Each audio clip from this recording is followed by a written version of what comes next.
Hello, my friends. So today, you have gotten the Five of Cups.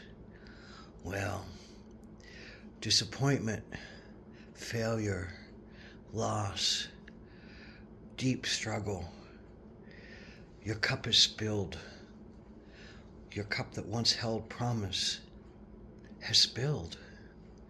Maybe someone has left you. Maybe someone has died.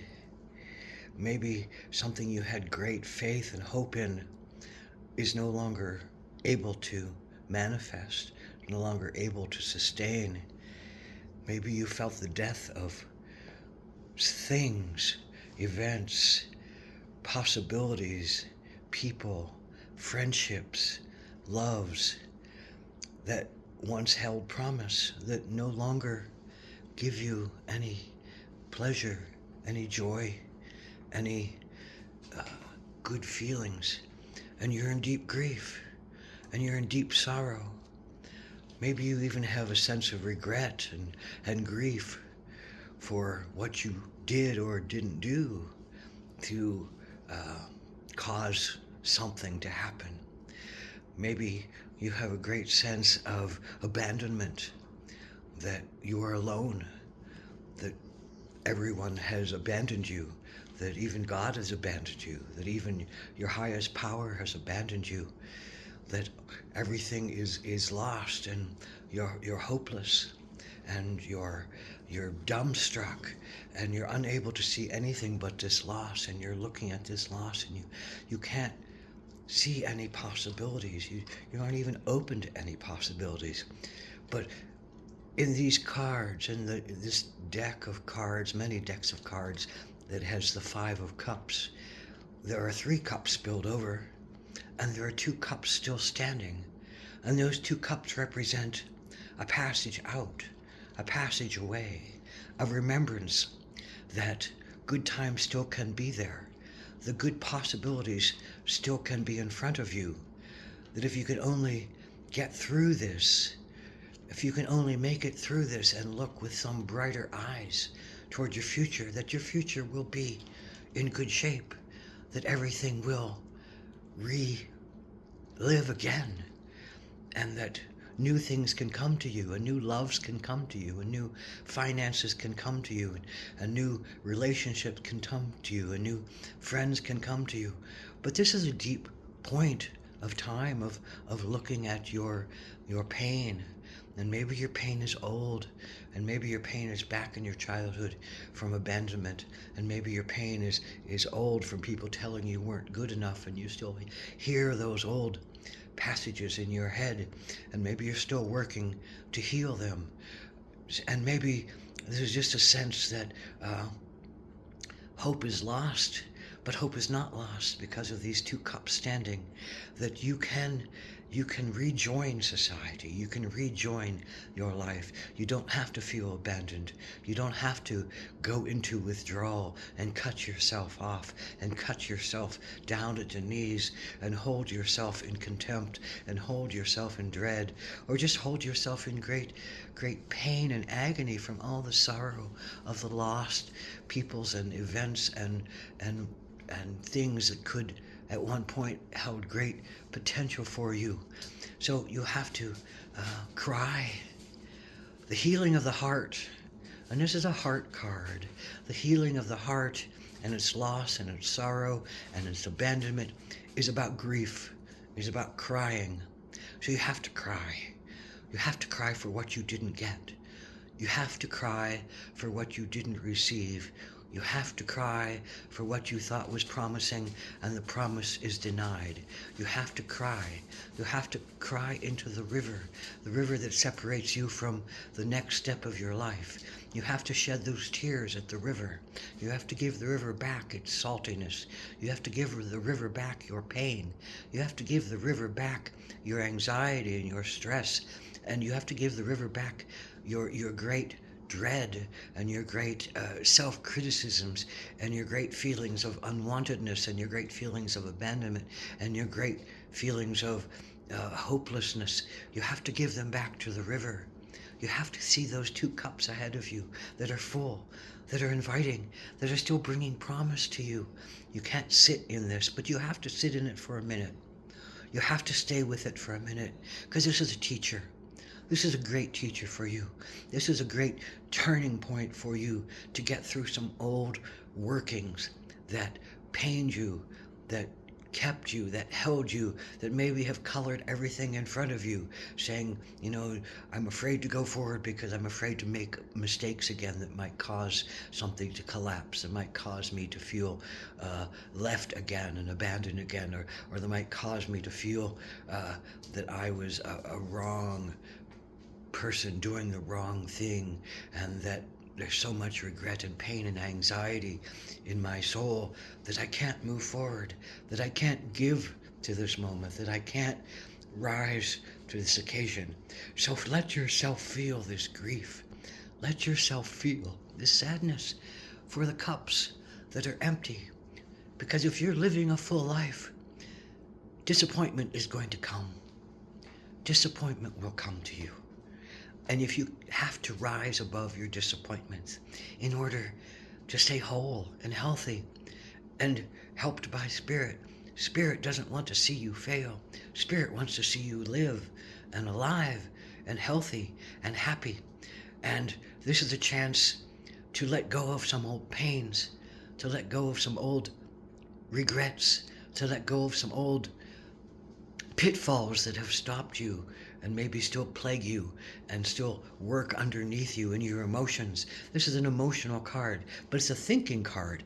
It's a dwelling on the negative card. But inside are all these emotions that color this and make you want to weep and make you afraid and make you regretful and make you pained within yourself. So see those cups ahead of you. See those 2 cups still rising and still giving lots of light and lots of joy and lots of potential. Look at those past cups. Look at those cups that have tipped over and spilled the blood of your pain, the blood of your connections, the blood of your body, your physical body. Maybe your health has been poor and you're afraid of that. Don't give yourself over to the anxiety of it. Don't give yourself over to the hopelessness of it, because then you just call that more and more into you. Rise up out of your own pain. Look out from yourself. See potential. See that love can come down the road again. See that friendships will renew again and can renew again. Maybe it's just doing more with what you have and appreciating what you have and appreciating how far you've come, because your glass is not empty, it is only half empty. And the other cups are half full. So you can take that half full and be happy in yourself again, and be assured in yourself again, and be resurrected in yourself again from this deep well of pain and abandonment and sorrow and loss and grief and all the things that make you go, oh my God, I can't do this anymore. Oh my God, I'm alone. Oh my God, I am super frustrated and anxious. Oh my God, I am just so tired and exhausted from working and working and trying and it not working for me. Well, it will.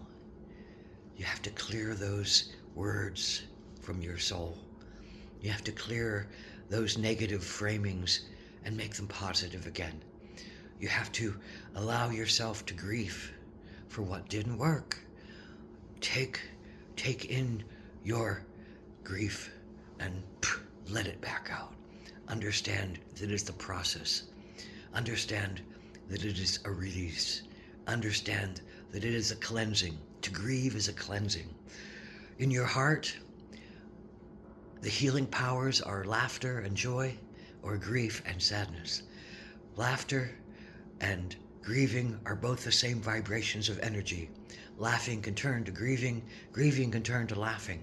So if you can find a way to laugh about this, if you can find a way to honor the teachings and the trials and laugh about them so you can go on from better places. Or you can grieve about them and release the pain of old pains and release the pain of old words that don't serve you and come to a better place by grieving those toxins out of your body, because you're just feeding yourself toxins by staying in this pain, by staying in your abandonment, by staying in your anxiety, by staying in your forlornness, by staying in your depression. Grieve it, let it go, surrender it, honor it. These are great tears of healing that you can give to the earth and clear yourself out and be able to cross that river and be able to move on to the next thing that is there for you. Great sorrow is a great teacher. Great sorrow is a great teacher. Mourn what you have lost. Honor what could have been. Honor that it is no longer. Honor that they are no longer, but their warm memories still warm you. And the good that you did still can be the good that you did. And you are not an evil person, and you are not a bad person. You are a rich human living a life and understanding life through disappointment and loss and how to heal that. So be kind to yourself. Be gentle on yourself. Let things die that need to die. Let the bones of the past be buried. Let the bones of the past be under the ground and not inhabit your body, and not inhabit your body as negativity and self-condemnation and regret and sorrow. Honor sorrow, honor love, honor laughter. Raise yourself up. Heal yourself of old wounds. This is what this card is for. It's a valuable and vital passageway to your spiritual revelation, to your spiritual rejuvenation, to your connection to the universe in all that is. Death is always a part of life. Surrender and release is always a part of opening to new possibilities and new love and new beingness. Let the old die. Let the old negative thoughts die. Honor the warmth and love that came from those that are no longer there, that those events that no longer serve you. Honor your lessons. Honor yourself. Honor your heart. Grieve it, laugh it, love it. Ahom Atakwiasan, blessed be.